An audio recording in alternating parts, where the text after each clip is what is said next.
Social media icks.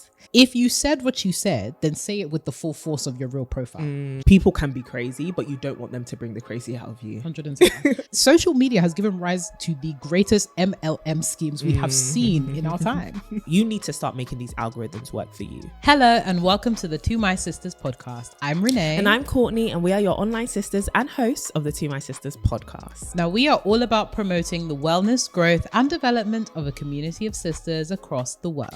And today we are doing a good old-fashioned spring clean. Yes, sisters, we know it's cold, we know it's winter. Well, here in the UK anyway, but it's time to get your dusters out. We are trying to make sure your social media feeds are decluttered, that you have a productive and healthy feed this year, so that as you are consuming social media, as most of us do spend a lot of time on it, you are still feeding your mind, body, and your soul with good healthy things to help you glow and grow in 2023. And so we're going to be talking about constructing, curating your feed, letting go of some bad content, yes. piggybacking off of last week's episode, as well as how to apply some critical thought to your feed, because the internet is a wild place. You might come across some stuff you didn't want to see.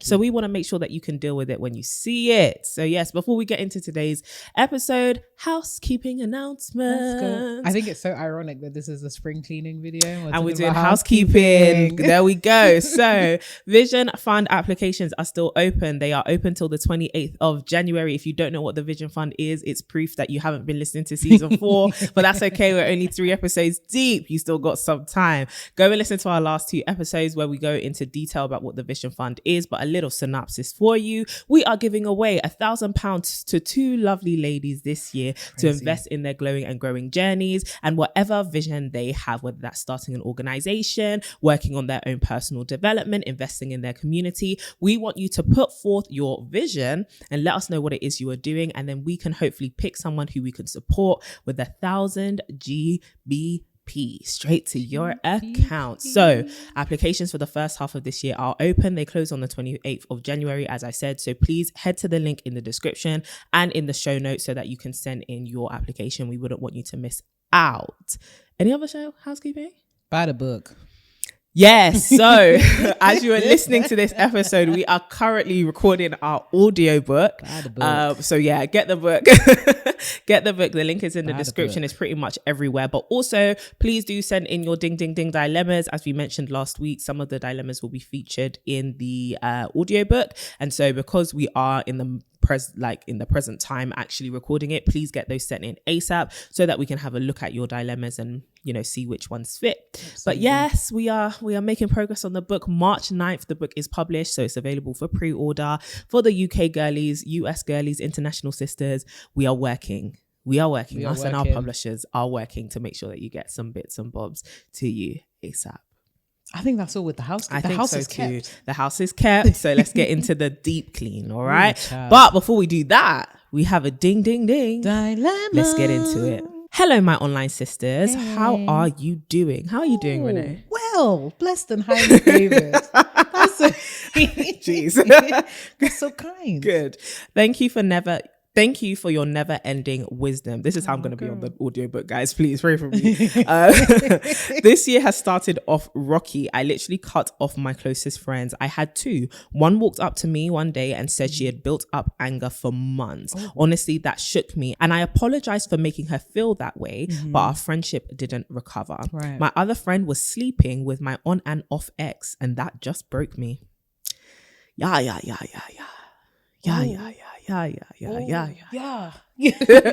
No, but yeah.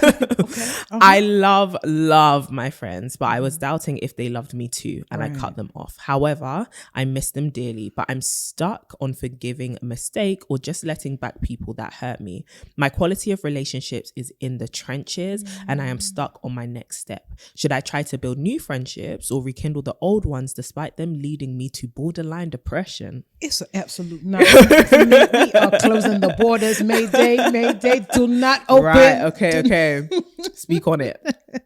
Sorry, that was just giving me a visual of The Walking Dead. They built a wall to keep all the zombies out, and the way that wall closes as soon as the zombies come in contact, that's what I need in this life right now. First of all, sis, I am so sorry that you went through that. Not just the experience with your first friend, but also your second friend. And the fact that this has had such a deep impact on your, not just your mental health, but also your emotional and like spiritual health. I can really imagine these kind of situations really breaking your spirit. So I just want to say sorry that this is something that you've experienced, and wishing you genuine love. And the first thing that I want you to do is heal, girl. Take some time to heal. Like, these are really big things that you've endured and big relational challenges that you've come across. And I think the question isn't even necessarily whether you should rekindle just yet or be thinking about new friendships, but how do you feel about this, right? Like, how has this really impacted you? Have you processed through those emotions? Do you feel ready to start opening yourself up to, you know, friends again? Speaking on like your first situation with your first friend, I think that is a terrible, terrible thing to do as a friend. Obviously you were able to apologize once you were made aware of the situation, but I think one of the problems of stonewalling and repressing issues or emotions is it ends up in this kind of like pent up rage, pent up anger, and it comes across as quite like surprising when somebody just shares that they actually have not liked you for X amount of time. So kudos to you for handling that. I think taking some time to really unpack that and really figure out, okay, cool, like what kind of relationships would you want moving forward? One that is a bit more transparent, conducive. What can you do to ensure that, you know, both parties feel comfortable enough to share how they're feeling as and when, as opposed to, you know, keeping something in for months is quite problematic. Like, yo, whatever you did, cool, but she said resentment. So I'm really sorry that happened, but genuinely thinking about what does transparency really look like for you moving forward is the first step in that situation, and also having some distance from that person as well. I think it's so important, especially if somebody has the capacity to have that much anger and that much emotions built up against you without telling you. I think that's a huge red flag. And I think it's important that you actually maintain your distance for a period of time. As for my good sis number 2, who was out here doing a dirty with your ex on the low low, personally for me, when obviously I have no idea, no context around these kind of relationships, but you know, typical girl code is, you know, those kind of areas are a bit sticky, especially if it's something that you didn't know about. And obviously again, I don't have the details, so I can't make too much of a judgment or give too much of my thoughts, but I would say that if it is the case that this was something that was going on and you weren't aware of it, or it made you feel some type of way and you expressed that to your friend, then again, some distance is really required from all parties involved. Your ex, I'm assuming you had no contact with your ex, or at least limited contact with your ex, but at least with the friend, I think having some distance is very, very important.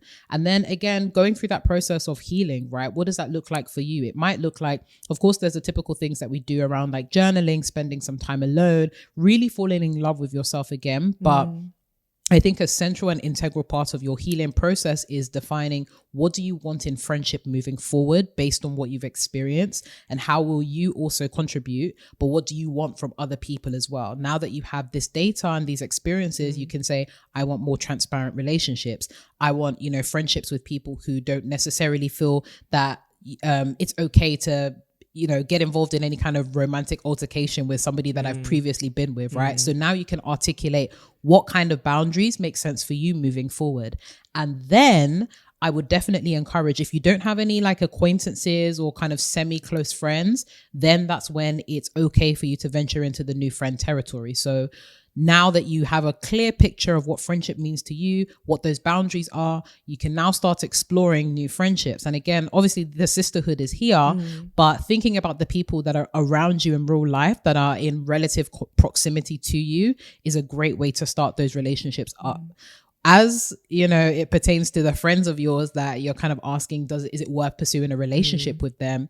Again, giving it some distance. I'll never say never. It's very much dependent on you. And, you know, I'm a big proponent of forgiveness and really working on relationships and moving forward. However, acknowledging that trust has been broken there and trust needs to be rebuilt is something that all parties will need to agree to. And it will need to be something that you will all need to be very clear about and intentional about moving forward. And that may take quite a substantial amount of time to be able to move forward with those relationships. So I would definitely encourage you, try and invest in those new friendships or those kind of like kind of close friendships, acquaintances that you may have around you. And also don't pressurize yourself into trying to mend those broken relationships that you have with those people. And it's also perfectly fine for you to just say, you know what, clean slate completely. Forgiven you, process this. I don't want to be friends with you moving forward. I can love you from afar. That's also perfectly okay. The ball is in your court. But I would definitely prioritize healing first, processing first, and then really investing in the close relationships or the kind of like semi-close friendships that you may have with other people, and then thinking about new friendships.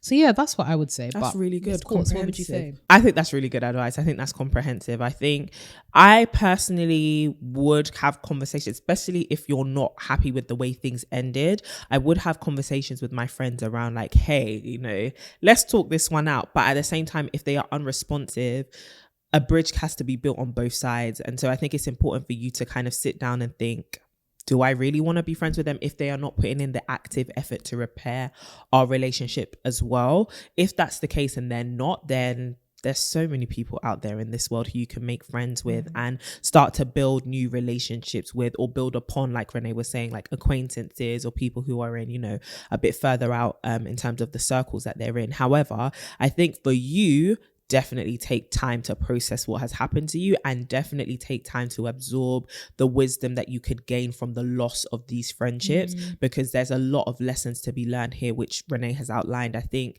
in terms of knowing how you want your friends to communicate with you, if there is something that you have done to offend them, knowing that, you know, whether, you know, friendships and romantic relationships, just knowing what the boundaries are, what your expectations are. I think you can really reflect on these two experiences and think, what do I want from my next relationships going forward? And that's completely okay. Sometimes it's all right to leave relationships without the person, but having gained the lesson involved. And so it's not, you know, time lost or a relationship wasted. You got from it what you needed. It's sad that it ended the way it did, but sometimes you just have to heal and say goodbye to these things.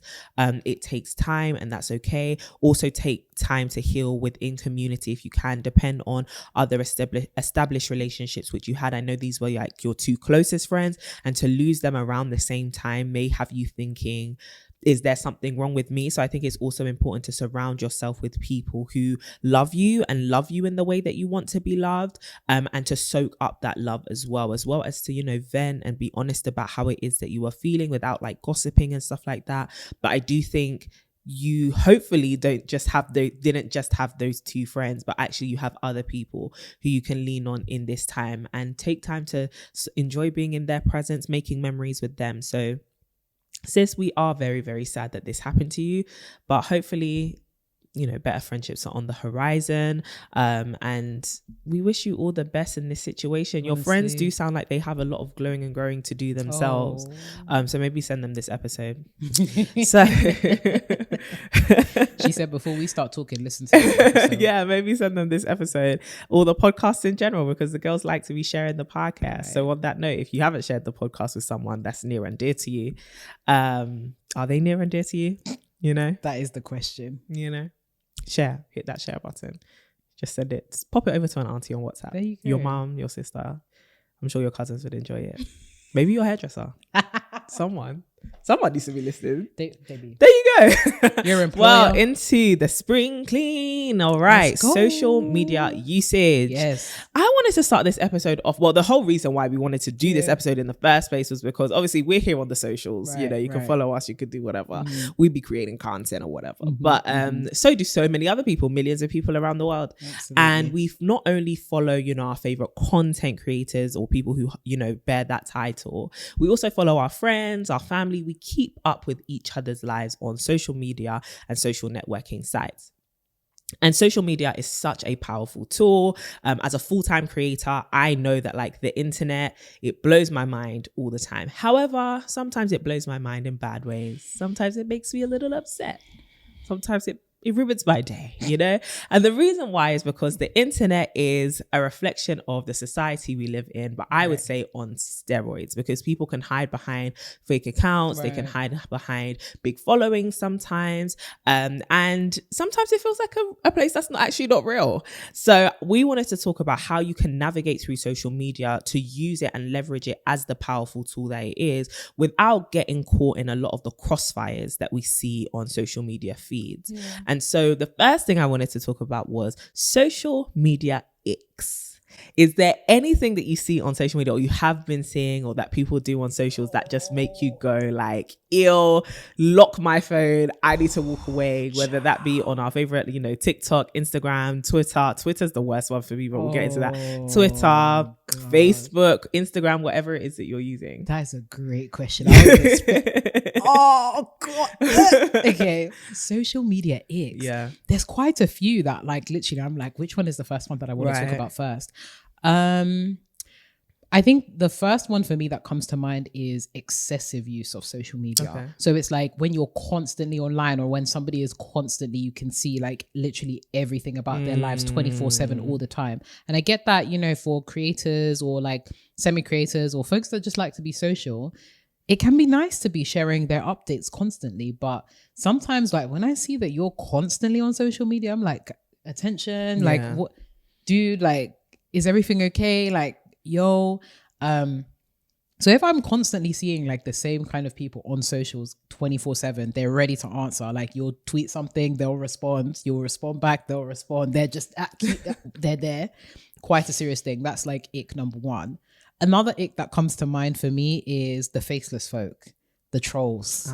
Big ick. Yeah. If I ever find anybody's IP address and it's somebody close to me that is a troll online, big ick, because it's often the folks that hide behind these faceless, nameless social media profiles that have the most to say about people. Yeah, they'll have 100. The most, do you know what I mean? They'll have the most inconspicuous name. It will be like, you know, Tom536782, and they have like an egg as a profile picture, and you'll post the most innocuous thing on social media, whether it be YouTube, Twitter, Instagram, and they'll come either into your DMs or in your comments and say the most like vile things, the most rude things. They'll take the point completely out of context. And the worst thing is that obviously it's social media and you'll just be thinking, okay, this is a random person, but people underestimate how much that can like really impact your mental health, well-being and happiness. And also it's just so icky. Like, if you said what you said, then say it with the full force of your real profile. Do you know what I mean? I think it's very, it can come across as quite cowardly as well. In some instances, I get it that it's funny, you know, you want to, hilarious, you've made a joke and you don't want things attached to you. Right. But I do think that there's a real danger, and it is quite icky, to just be engaging with people, feeling that you can't be free enough to engage with people with a real profile or have any kind of like stakes in what you're saying. You yourself know that what you're saying is inflammatory and you need to hide behind these fake profiles. So that's a big ick for me. What else is an ick?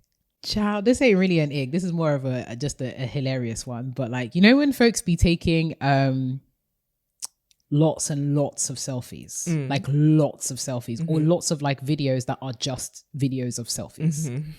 Guys, turn the camera. And when it's at like a particular angle for me, like when it's like down here, bottom third, I'm like, I'm seeing chin. And as much as you may have cute chins, how can all of your profile just be, hey guys, picture, do you know what I mean? Give me a bit of variety. But those are some of the three that comes to mind. I would be curious to hear like what icks you got for us. What icks do I have surrounding social media? So my first one is people that just have all the time to argue but don't want to really think critically. Like, especially when it results in them just coming at you, like at your looks. I think social media is a place where people really cosplay depth. 100%. And it's like instead of people hearing what you're saying or really trying to get to the bottom of it, I think we were talking about this last week, like trying to really get to a truth, they'll just be like, okay, but you're ugly. And it's like, did you go to school?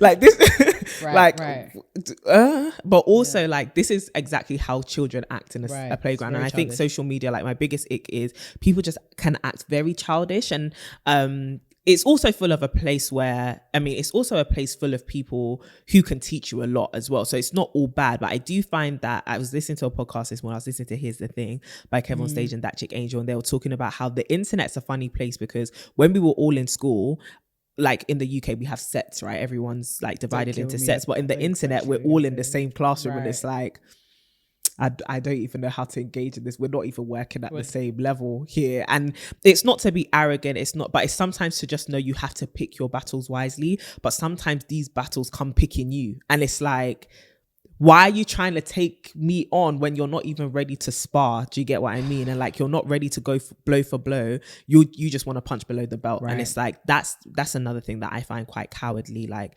people don't really want to come and talk. They want to fight. And it's like, it's not me that you're going to embarrass. And that's another ick.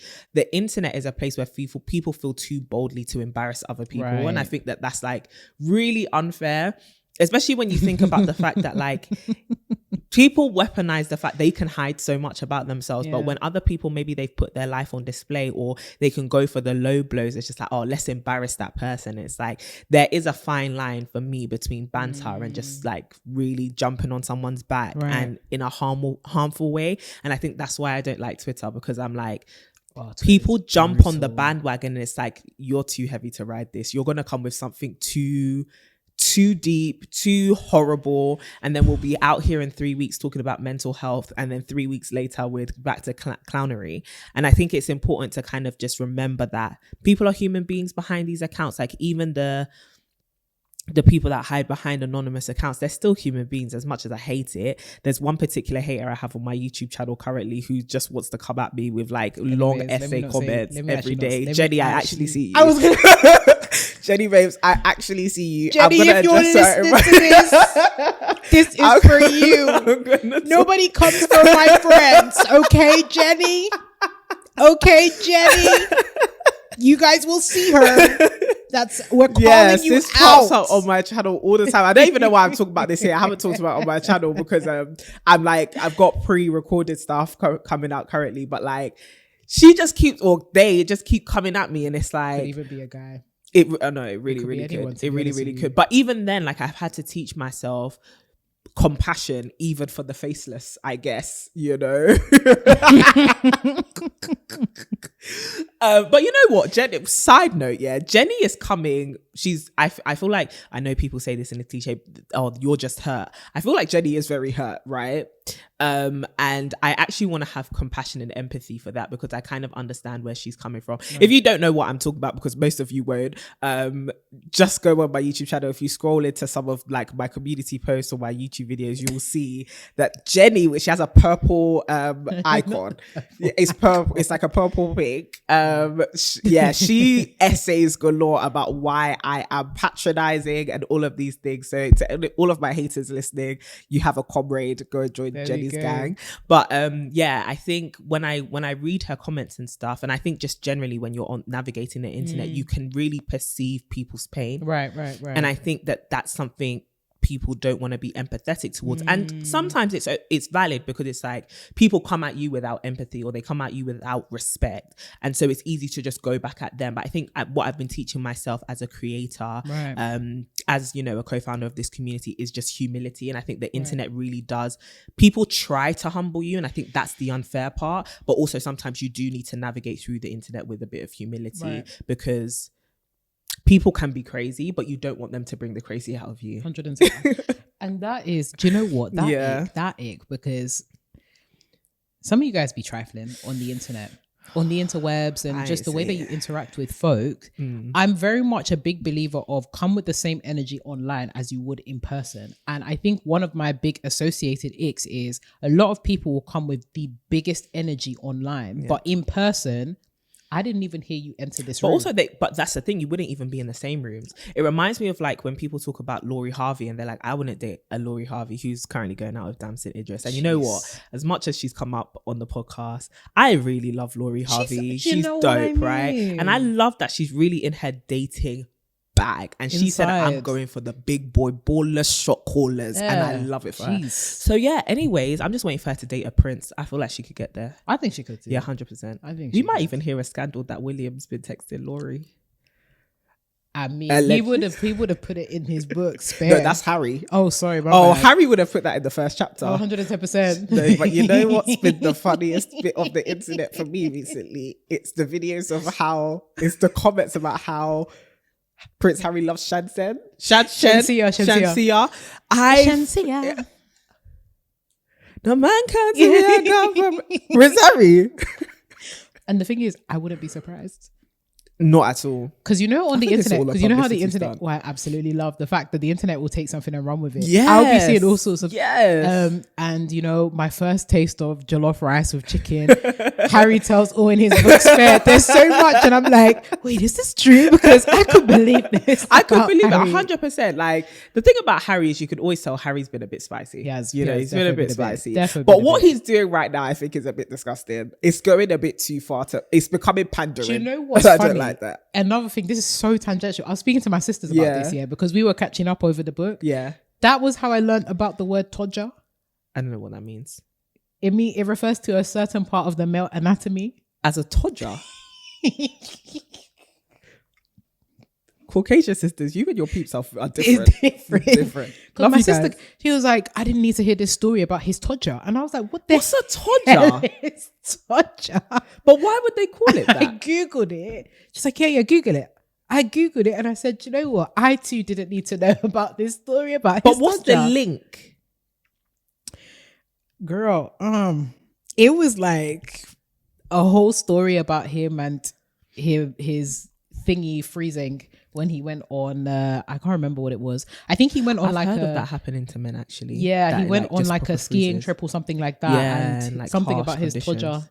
And he didn't want it to be on like the news or anything like that. So he had to keep it just all sorts of like details that I was Unnecessary like, stuff. damn. But you know what? He said it's a tell-all book. And and he's do you telling know all. what? I hear it because if he said the press is not going to get this, he said, y'all going to get You're everything gonna plus buy my it from todger. me. He said, todger and all. Todger and all. Shout out to Prince Harry. I mean, Spare is not an official recommendation of the Two My Sisters podcast, but if you wanna read it, it's not gonna be on the mailing list. But if you wanna read it in your own time, you can. You can do that. But that's another thing, and I guess it goes back to your first point about like being exposing, like being there, just your life being online. And I think as somebody who tries to create transparent content, as people who try to have transparent conversations here on the podcast, I do think one of my biggest social media icks is when people share their life for attention rather than to help people. And I think social media in general, whether you're a creator or not, is full of a lot of attention seeking and a lot of like, why did anyone have to know that? Like, apart from you using that as an example or like to share a message or, you know, whatever, why would you put that out there? Like social media is not your journal. It's not a diary. Like it's not.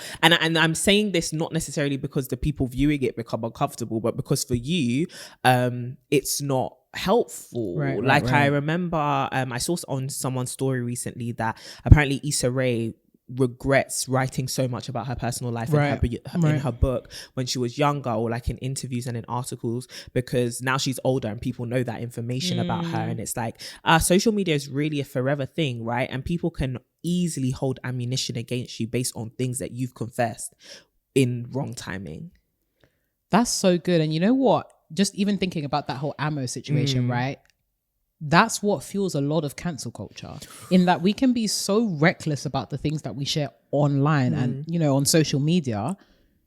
Whilst this may have been hip and cool and part of the community then, give it 5 years and they will absolutely wring your backside out for filth. I hear it, but hear me out on this one, yeah? Whilst I hear it, cancel culture is another one of my social media icks. Ooh. Do tell. My thing is, and this is not for the obscene, like anti-Semitism, racist, like homophobic, like, no, it's not for the turn the whole, pull out all the plugs, Elon, pull them all out.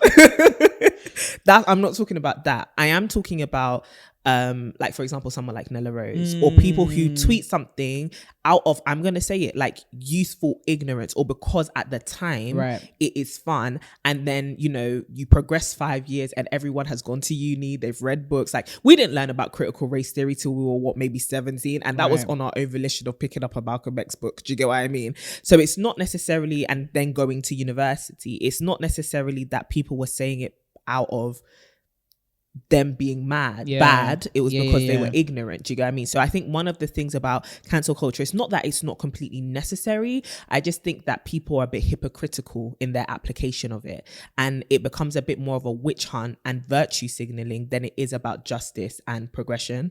And I think that when people aren't allowed to like develop as people and change their ideas, and yes, you should go back and apologize, and to be fair, I feel like everyone should just delete their old tweets 110%. Because people are out in the streets with pitchforks and all of that. But I do think that cancel culture can just be a bit like you're only coming for these people because now they have like you're coming for people because they have a public platform now, and you're going to go digging in their past. But if people went digging in your past, you probably haven't always been the same person with the same views. Do you know what I mean? Like think about the banter we used to have when we were in year 9. Problematic. If people could hear the things that we used to say around lunch tables. Problematic. And it wasn't that we were bad people. It was just that we're echoing off of the banter of the day. Do you get what I mean? And I think to myself, in 5-10 years, some people are going to come back and listen to this podcast and be like, that was mad problematic. Yeah. Do you get what I mean? And it's like, please don't cancel us. We don't know. Like, we don't know what's coming in the future. But you know what? That's, we're on a like wave today. It's giving wave, right? The wave. But what that also leads to, right, is the fact that there are, whilst, you know, social media has been a great equalizer and it has given rise to so much democratic power, it means that there's a lot of people that are self-professed experts coming on social media, coming online, sharing thoughts, sharing, you know, lots of stuff when really we should be sharing prayers for them. Ooh. Only to, again, have them I've been doing this too long. No, but you know what? You know what? Whilst, again, I'm a big believer in the people. I'm a big believer in democracy. I'm a big believer in, you know, decentralized power. However, what I am not a big believer in is any Tom, Dick and Harry just coming on social media and saying, I can get you X, Y, Z, follow me because I'm an expert. It's given rise to so many people who are coming up and saying they are experts with no results. They are coming up and saying that they are experts with no kind of training, no nothing, they don't even have testimonials. The testimonials are fake. There is a high rise of fraudulent behavior allowing these people to pose themselves as experts. And because of that opaqueness of social media, it has so many people that are falling victims to fraud, that are falling victims to heartbreak, that are falling victim to these narratives that are being perpetuated in these echo chambers in social media because they believe in these self-professed experts. It's social media has given rise to the greatest MLM schemes we have seen in our time. The greatest. I hear it. Big ick. I hear it. Now every time I hear Forex, ew. But you know what? That's again social media. Every time I hear relationship ew. But yeah, I hear it now. But I do think to a degree that decentralization, you could use a knife to butter bread or to kill someone. Do you get what I mean? Like, 100%. I think it's one of them ones where it's given a lot of people opportunity and 100%. Just platform to share very valid messages and very valid thoughts. And I think the nature of the world we're living in now is, what does it really mean to be qualified? Do you get what I mean? Because of the nature of the jobs that exist or the professions and careers that people can make, what does it really mean to be qualified in anything, you know? Right. Yeah, so that's a bit of our social media icks. Sister, let us know in the comments here on YouTube. Tweet us, you know, shout us on Instagram. What are your social media icks? What do you see online that just makes you think, oh, disgusting? Let us know what you think. Aside from you, Jenny. Jen. I've even given her another nickname. I hope all is well with you. Jen Squared. All right, so let's get into the meat and bones of the convo then. Yes. How does one firstly clear out their social media space? So whether that be their YouTube description box, their Instagram follower feed, their TikTok, whatever it is, because we were having a conversation about this in our kitchen the other day. Like we have got very clean like suggestion feeds. Like when social media's sites suggest things to us, they're quite wholesome, they're quite good. Awesome. And that comes down to curation. Right. But also I know we have actively had to do a bit of clearing out of certain stuff. So how does one kind of identify what needs to go, what needs to stay, especially in the realm of not just content they're consuming, but also the people that they follow, even if they're not public figures, but actually people in their lives? Those are the hidden foxes. Because do you know, have you ever had those moments on like say a Twitter or something and you see some out of pocket tweet and you're like, how did this, somebody retweeted it onto your feed? Even a like from somebody. I'm like, who? Yeah.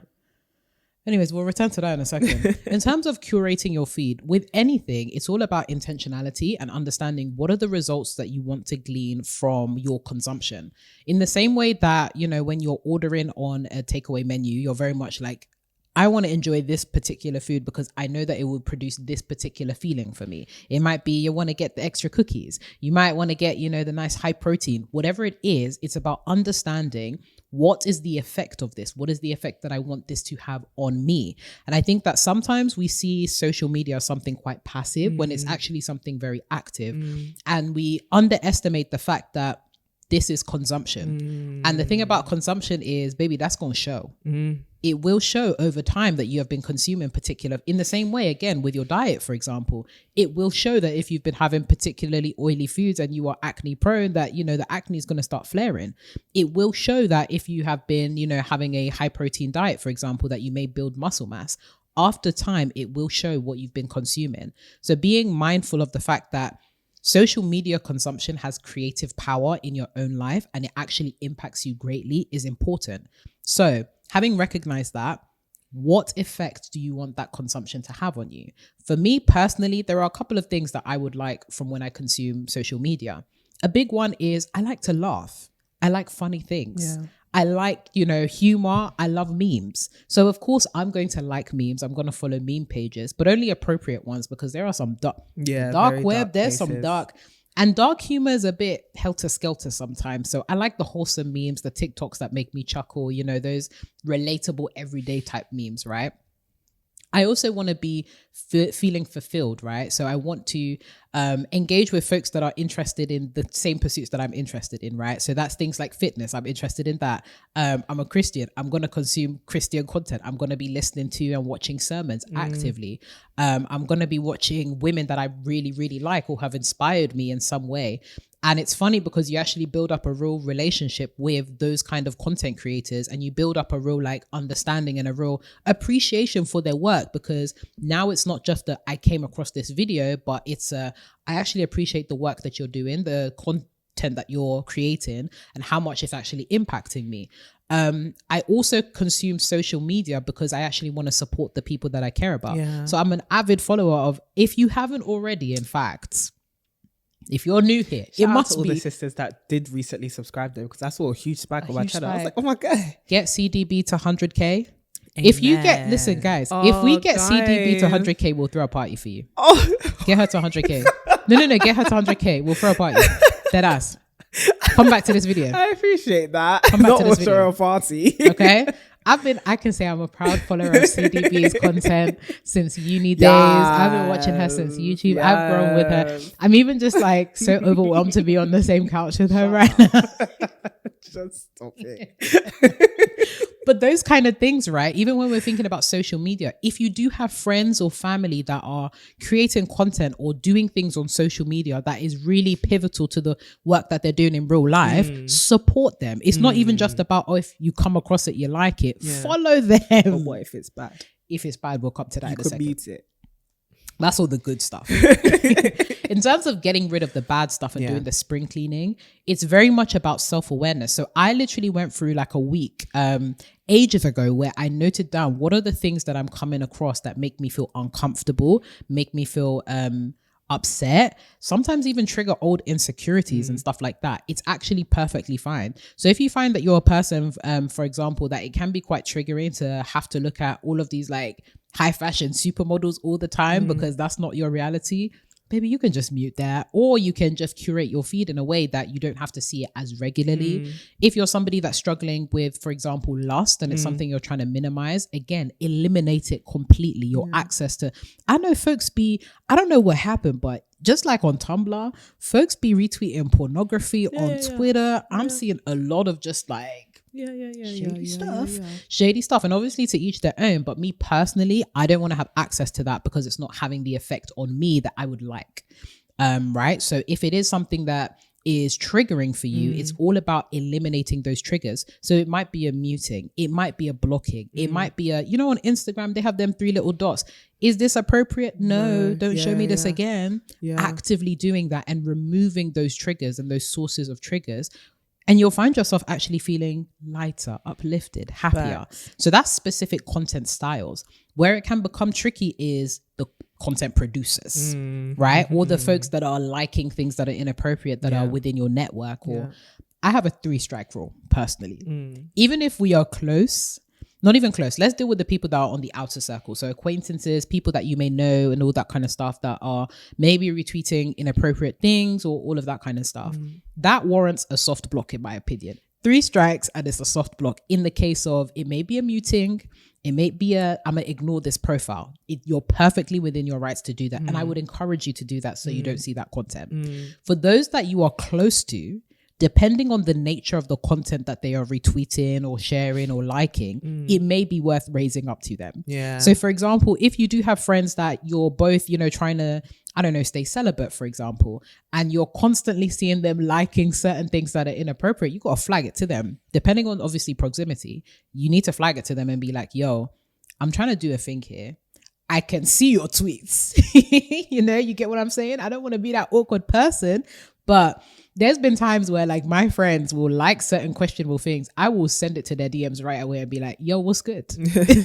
Are you guys okay? Like, what do we need to have a conversation about this? Or is there any way that I can support you in, you know, obviously you've expressed to me that you have this particular goal, but I've seen time and time again that it's becoming a trend that you're enjoying this kind of content. Is there any way I can support you? So it's not even necessarily like you're causing me to fall and I don't like your content, but it's how do we deal with this together? That's good. So I would definitely recommend that. And then I would also recommend, on top of all of this stuff, as much as I too am a creator, I'm somebody that's on social media frequently, actually ensuring that you have dedicated times of usage of social media and dedicated times to stay away from social media.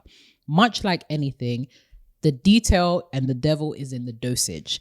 I think that sometimes when you spend all of your life engaging with social media, that's when reality and social media start to blend together and you forget what it feels like and what it means to really enjoy a life that isn't dictated to you by vanishing trends, vanishing content, vanishing thoughts. So one thing that I have stuck to last year, I don't typically like to go on social media right away, but one thing that I've taken over from last year to this year is I'm not on social media until 11 a.m. like minimum. Only if it's an emergency or only if, you know, there's something that I need to do on social media in particular. But typically I don't like to go on social media very, very early in the morning. And typically I don't like to be on social media very, very late at night. And that's because for me personally, I know I've got a lot of things to do. I know that social media can be very distracting to me. I can spend hours laughing, memes, TikToks. My friends have seen it. I be sending TikToks. I used to be sending I still do sometimes. Be sending TikToks at the most wildest times of the evening. And it's very much about self-awareness. When do you work the best? What effect is this producing on you? And for me, I know that if I use it too much or if I overuse social media, it prevents me from feeling productive during the day. It impacts my general mental health and well-being. And also it's really time consuming. So that is what I would say around that. Good. I have talked quite a while, but that's all right. Miss Courts. Yeah, I'd say that like spot on. I think you have to remember your feed is created by you. Right. However, there's a balance to that, which is social media will continue to put things in front of your face. Right. And these algorithms are depending on you telling them what you do and do not like. And we can do that actively or subconsciously. So subconsciously, you can do it through continuing to consume. You don't have to even engage. But as soon as people see that this thing has your attention and it has retained your attention, it will continue to feed you that. But But then there's the active engagement, which is, liking, commenting, saving, sharing, all of those things that you do where you're actively participating and acting on and responding to the things that you have seen, which also tell these algorithms and these feeds like, hey, this is stuff that I like. But I do think we have to pay attention in giving good balance to the active engagement rather than the subconscious, because we can easily you can just start dead scrolling. And the more you're watching, the more you're fed in, the more these things have captivated you, the more they're also fed to you. And it can kind of feel like a trap. So I would say switch to being an active social media user, in the sense that as you are, watching stuff, everything that you watch, decide, is this something that I like? If you like it, like it. If you are not interested in it, one of my favorite features on TikTok in particular is hitting that those 3 dots and being like, I'm not interested in this. And I know some people can say, well, that's kind of, it's long, like it's very long to decide after every video, do I want this, do I not want this?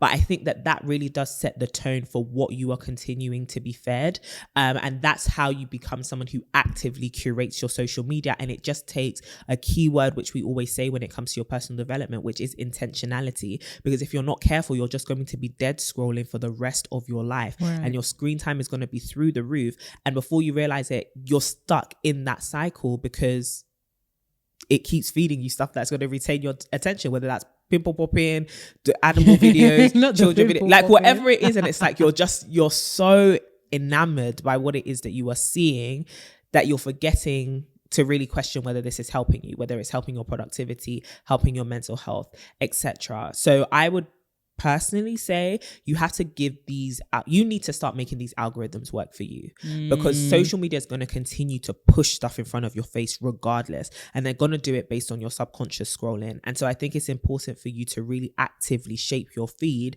by saying, I'm interested in this, I'm not interested in that. As much as this may have been entertaining, I know if I view more content like this, it's going to be toxic for me. As much as that tea and that gossip was really entertaining, I know I really get engrossed in a good story, and I'll be following this thing for hours and hours and hours, and at the end of it, I wouldn't have gained anything. I wouldn't have gained any knowledge. It wouldn't have helped me on my glowing and growing journey, and that's important. And I love that you preface it by saying, like, you have to know what's important to you. And a huge thing that's important to me as well is laughing, but I think it's important to know that you are laughing at the right thing, because you don't want your character to be destroyed by the fact that you got caught in the gutter in terms of the things that you were finding entertaining, especially if it's degrading or derogatory, or like, even though, season 3, we were out here shouting world star, whatever.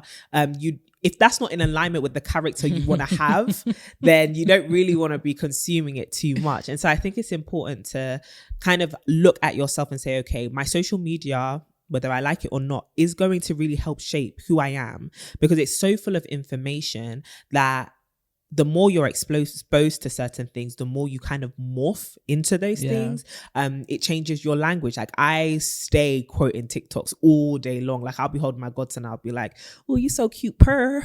Like, all of these things. He be looking up.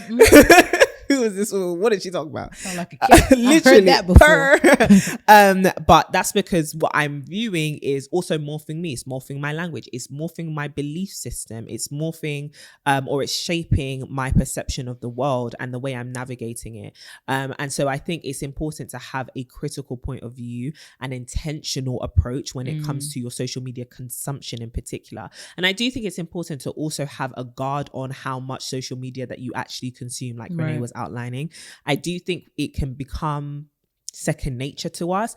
And somebody was saying this on Sunday, that social media has created this culturally induced ADHD, where it's like every 2 seconds, what's happening? What's happening? And you're getting distracted and you're flicking through apps. And I don't know, sometimes I get like I just get hyper active in terms of my social media consumption. I'll be watching something on my iPad, something else is on my laptop, I'm open TikTok on my phone. It's like, babe, what are you doing? You'll be on the phone to somebody but watching something and then listening to something and then you want to open an app to then be like, oh, what's happening on TikTok? It's like, have you forgotten you're watching a film? Like you're going through a lot. And I do think that begins to shape your brain a bit in terms of how much you can focus, and then it becomes hard to focus on work. It becomes hard to focus even in relationships. You get bored a lot quicker.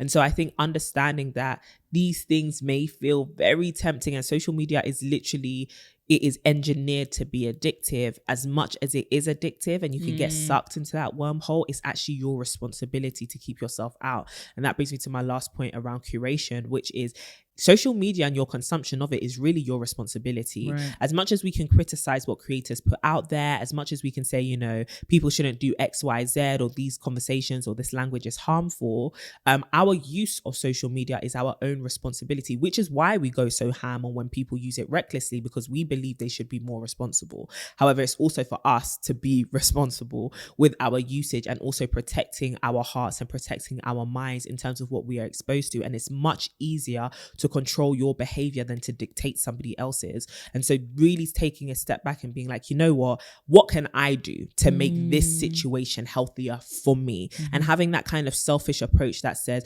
there are some things that happen on the internet. Renee will come to me like, oh, did you see this? I know. I am living in my own world, like my own world. And social media is that. It's a room for you to create your own, oftentimes even ideal world where you're inspired by the content you see, you are entertained by the content you see, you're empowered by the content that you see. And some people may think, nah, that's not what social media is for. It's there for the drama. That's fine. But also guard your mind and your heart in that aspect of things, and knowing that that is also influencing the person that you are becoming and the way that you may even handle conflict in real life. Because often what we see online, as much as online reflects society is reflecting what happens online. And so you may start to do that. You may start falling into those traps of being the person who doesn't understand how to argue with nuance, with tact, with respect. You may just come for people's appearances. You may start coming and making banter out of things which aren't even funny, you know? And so taking time to understand that you really are what you consume, but really making your social media curation your responsibility. If you see something you don't like, don't be shy. That block list, anybody can get it. Oh, it's above blocking. Anybody can get it, bro. Anybody could get blocked. Anybody can get muted. Anybody can get soft blocked. Whatever it is, anyone can get that not interested. It's not personal. Social media shouldn't be don't take it personally. This is for my mental health, for my spiritual health, for my glowing and growing journey. Right. I can't consume this content. So someone else somewhere, they're going to be your biggest fan. It just can't be me. I can't take part in this. And I think seeing social media as you creating your own ecosystem, your own digital ecosystem, is really, really important. So the last thing I wanted to touch on was how to apply critical thinking to social media. Because as much as you can be like, no, I don't want to see this, block, delete, mute, not interested, some things are going to find their way in front of your eyes, right? And so how do you then see those things and not be too affected by them, right? Or actually know, because as much as sometimes you don't want to engage, sometimes you have to. Sometimes it's a matter of justice, just you have a conviction about something and you want to speak up and speak out. And I really do encourage for people to do that, because people who are stupid have so much energy and so much loudness, and it's like, oh, let's be the bigger people, let's be quiet. Sometimes you've got to put people in their place, 110%. Actually. And so how do you apply critical thinking to the internet? Oh, great stuff. I love me a little critical thinking conversation. So critical thinking comes from the word critical, which comes from critique, which means the whole etymology of the word. We gotta think, guys. We gotta think. And when I say we gotta think, it means not just I've thought something and I must say it, but it's an actual rumination. Pensive. Take some time. I think one of the most important tenets of critical thinking is taking time, okay? Just because you are constantly engaging with content that is like very, very speedy, something that's always so readily available, it gives us the impression, or it creates the impression that you need to respond straight away. Right. So I think the first thing to consider when you're thinking about critically thinking and applying that to social media is timing. Do I need to respond to this straight away? And do I have the resources that I need to respond to this in a way that is actually conducive to whatever is in front of me, but also conducive to who I want to present myself as in real life and online? Just that should stop some thoughts straight. Because I don't know about you, but there's definitely been some times where there will be things that I see on, the internet, on social media, and I want to respond straight away because maybe it's triggered some kind of negative emotion. Hello, you're ready to curse somebody out on the internet. I know there are some of you that, you stay cursing, but there are some of us that are kind of like, I don't want to be that person in real life, but I also don't want to be that person online. In order to not be that person, you've got to think, is my immediate reaction representative of who I want to present myself as and my character overall? Good. If not, you've got to stop and you've got to pause. Yeah. Another central tenet of critical thinking is information and resourcing. Do you have enough information? Do you feel like you have actually collected enough perspective, enough viewpoints to have a cohesive, coherent, and comprehensive answer for the issue in question? I think sometimes we are in such a rush to share, and this is not to invalidate personal experience. I think lived and personal experiences are often the most powerful basis of knowledge that we can call to when we are engaging online or whatever. Right. However, sometimes we engage with content and we misunderstand the content because we haven't engaged with anything else. Have you actually cross-referenced? Have you cross-checked this person's thoughts online or whatever? It might not even necessarily you need more information on the topic that they've shared. It might be that you need more information on the person that has shared it. Right. Case in point, it may be somebody that is a known troll on the internet that is sharing a particular, viewpoint. Whether it would be conducive or not to engage with them depends on, is this something that is out of character for them? Is this an issue of life or death? Is this a justice issue? Or is this them simply perpetuating narratives and they've actually shown through, historical engagements that they're not willing to listen and they're not willing to converse? That's where, when we're thinking about like cross-referencing, it's very much about, is it worth actually engaging based on the information that I have on the person or the topic, or sometimes both. Sometimes it's actually better for you to just, I'm gonna sit this one out.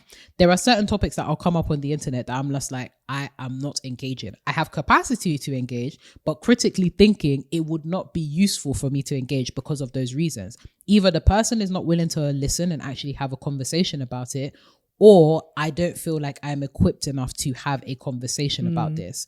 So those are two things that you want to consider when thinking about critically applying that kind of thinking to social media. And then I guess very much part and parcel to what I've just said, but picking your battles wisely. Sometimes it's not even just about the information available, but are you ready to actually engage with this content? Yeah. Are you in the particular mindset that you need to engage with this content? What are the emotions? What are the things that are rising up in you as a result of engaging with this content or seeing these things online? I think it's very important that we are transparent about the fact that sometimes when we engage in content, we may feel jealous, we may feel angry, we may feel some kind of emotion that may actually lead our engagement with that content, which would lead to a very, very negative reaction and may actually impact the people that are already engaging in that content. So for example, it may be the most innocuous post. It may be somebody has, just bought a house or something really good has happened in somebody else's life. However, because of the emotion that it's triggering in you, you may not be ready to actually engage in a way that would actually be appropriate, such as congratulating the person, sharing their post. In fact, you may even feel bitter. That's a valid emotional response. But the critical thinking, the application of that is it appropriate for me to respond now? And would my response be appropriate for that particular content? If the answer is no, it's perfectly fine for you to just, close the app, take some time, process, understand why you're feeling this particular way, and then when what feels like the more appropriate and actual nicer approach rises in you, then you can go back, congratulate the person, send the comments, all of that kind of stuff. So being not just critical about what you're consuming and whether you should engage, but also critical about your actual sense of well-being, your happiness, the way that you're feeling internally before you engage with content is super, super important. So that's good. Those are a couple of things that I can think of. I think all I would add is like, understand that everything is coming from a subjective place. Right. And so as much as, and it feeds into what we were talking about last week, as much as people can share their experiences as fact, it doesn't make it objective fact. And so just because, people talk in these grand statements and these grand sweeping, very generalizing statements, it doesn't necessarily make it true. It doesn't necessarily make it applicable to the reality of your situation either. And so realizing that the internet is beautiful because it doesn't really have borders, right? You're hearing stories and experiences from different people in different countries, different social classes, different economic situations, different political situations, different from different cultures where they have different norms and values. You're hearing so many different perspectives. It's important to remind yourself that you're hearing this particular piece of content from somebody who has a completely different perception of the world and experience with the world than you. And so it helps you to kind of not take everything so personally because it doesn't resonate with your personal experience. Right. It's kind of being like, you know what, I believe this to be true for you. It's not necessarily true for me. So then I don't really need to accept it. And I don't necessarily need to fight you on whether it's a valid truth because I understand it's a truth for you. Right. And that's actually okay.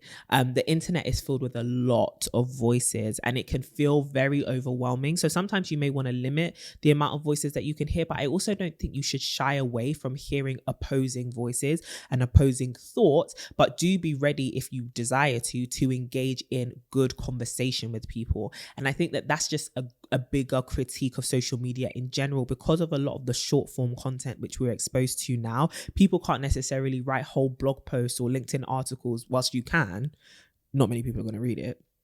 You can't write all these long form things about what you think. It's only a very niche category of people who will have the time and the attention span and the dedication to actually listen to your full explanation of your thoughts.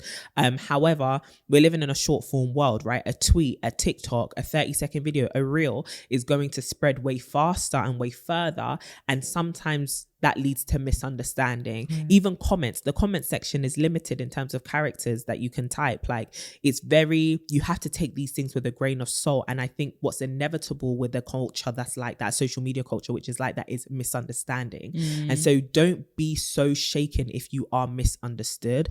Not everybody in the world is going to like you. Not everybody in the world is going to think like you. And that's okay. And it's something that I've had to come more to terms with as somebody who, I wouldn't say I'm necessarily a people pleaser, but I don't like to be disliked. And so with that, I have kind of had to just accept that the Jennies of the world are going to exist. The people in the world who don't like you and don't agree with you are going to exist. And it doesn't make your opinion any less valid, especially if you are convicted about it. However, I should always be open to like having other thoughts and applying a degree of nuance. And I think that's another thing which social media sometimes lacks, which is people trying to see things from other perspectives or all the perspectives that actually exist. And so really remind yourself that as somebody who is trying to think critically, your opinion is not the only valid opinion. Your experience is not the only valid experience. And that goes both ways as somebody who's putting something out there and also someone who is consuming a piece of content.